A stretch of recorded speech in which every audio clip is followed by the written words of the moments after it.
خوش رہنا ہر انسان کی بنیادی خواہش ہوتی ہے، اور میرے مطابق تو زندگی کا بنیادی مقصد ہی خوش رہنا ہے، کیونکہ یہی خوشی انسان کو اللہ تعالیٰ کی شکر گزاری تک لے جاتی ہے، اور شکر گزاری ہمیں اپنے رب سے کنیکٹ کرتی ہے۔ جب ہم پریشان ہوتے ہیں تو اس پریشانی کی وجہ سے ہم اپنی نعمتوں کی خوشی کو محسوس ہی نہیں کر پاتے۔ آپ یقین کیجئے کہ پریشانی اور خوشی کے درمیان جو حائل ہے وہ آپ کا اپنا دماغ ہے، اور یہی آپ کا سب سے بڑا دشمن ہے۔ کیوں؟ اس وجہ سے کہ ہمارا دماغ اس طرح سے ڈیزائنڈ ہے کہ یہ ہمیشہ مثبت کی جگہ منفی پہ فوکس کرتا ہے۔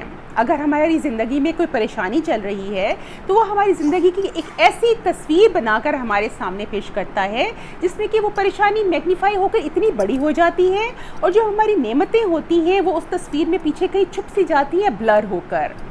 تو ہمیں کیا کرنا ہے؟ اس کا مقابلہ کرنے کے لیے ہمیں اپنے دماغ کے فوکس کو منفی سے مثبت کی طرف لے کر جانا ہے، لیکن یہ اتنا آسان نہیں ہوتا۔ اس کے لیے آپ کی ایک مضبوط فیصلے اور مضبوط قوت ارادی کی ضرورت ہے۔ اچھا، اب آپ کیا کریں کہ آپ یہ دیکھیے کہ آپ جو بھی پریشانی ہے اس کے بارے میں دو چیزیں ہو سکتی ہیں۔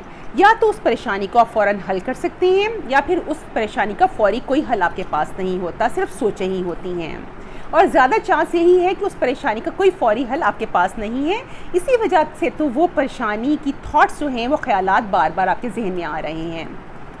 اب آپ یہ دیکھیے آپ کہ وہ کون سی پریشانی سے ریلیٹڈ سوچیں ہیں اور خیالات ہیں، لائک یہ پریشانی کیوں ہے، کیسے ہوئی، کیا ہو سکتا ہے، اس کا حل کیا ہے۔ جو بھی پریشانی کے بارے میں سوچیں آتی ہیں اس کو ایک جگہ پر لکھ لیجئے، اور زیادہ تر یہ والی پریشانی والی سوچیں ایک ہی طرح کی ہوتی ہیں، ریپیٹیٹیو تھاٹس ہوتی ہیں، ایک ہی طرح کی چیزیں بار بار آپ کے ذہن میں آ رہی ہوتی ہیں، اس ساری کو آپ ایک جگہ پر لکھ لیجئے۔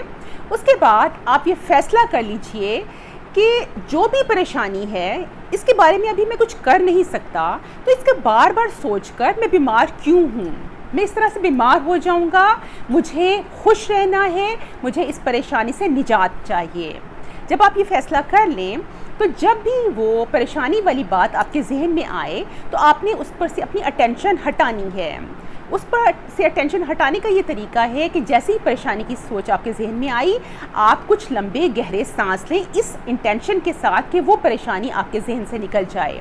جب آپ 3-4 لمبے گہرے سانس لیتے ہیں تو وہ پریشانی کچھ دیر کے لیے فوری طور پر آپ کے ذہن سے نکل جاتی ہے، اور وہ اس گولڈن مومنٹ میں آپ اپنے ذہن کو ان نعمتوں کی طرف لے کر جائیے جو اللہ تعالیٰ نے آپ کو دی ہیں، اور اس کی خوشی اپنے دل میں کریٹ کیجئے۔ اور ہمارے پاس انلیمیٹڈ نعمتیں ہوتی ہیں اللہ تعالیٰ کی، اور ان کی جب آپ خوشی شروع میں کریٹ کرنے کی کوشش کرتے ہیں تو آپ کے دل میں ان نعمتوں کو سوچ کر بھی خوشی نہیں آتی، کیونکہ اس پریشانی کو سوچ کر آپ کا دل بجھ سا گیا ہوتا ہے۔ لیکن کوئی بات نہیں، دس از نیچرل، یہ انشاءاللہ تعالیٰ ٹھیک ہو جائے گا۔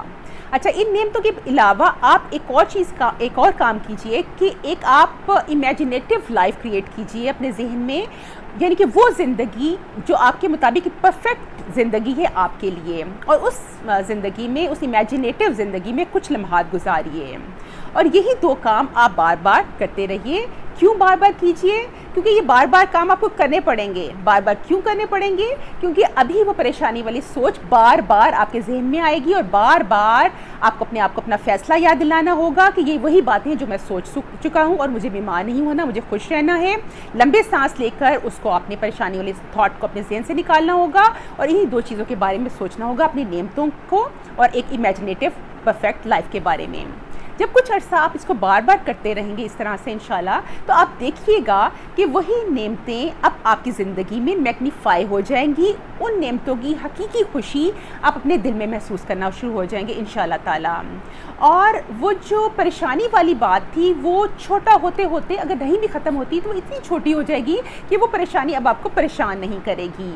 اور اس کے علاوہ ایک بہت اہم بات کہ آپ دیکھیے گا، یہ کس طرح سے ہوگا مجھے نہیں پتا، لیکن یہ ہوتا ہے، یہ ہوگا انشاءاللہ تعالیٰ، کہ آپ کی زندگی خود بخود خوش رہنے کی وجہ سے اس امیجنیٹو لائف کی طرف چل پڑے گی، جس کا خاکہ، جس پرفیکٹ لائف کا خاکہ آپ نے اپنے ذہن میں تیار کیا تھا انشاءاللہ تعالیٰ۔ اور پھر آپ مجھے اس وقت دعائیں دے رہے ہوں گے۔ آپ کیجئے، یہ بہت افیکٹو ہے، اور اس طرح سے آپ اپنے دشمن سے مقابلہ کریں گے، اس کو مار بھگائیں گے انشاءاللہ تعالیٰ۔ سبحانک اللہم و بحمدک نشہد ان لا الہ الا انت نستغفرک و نتوب الیک. آمین یا رب العالمین.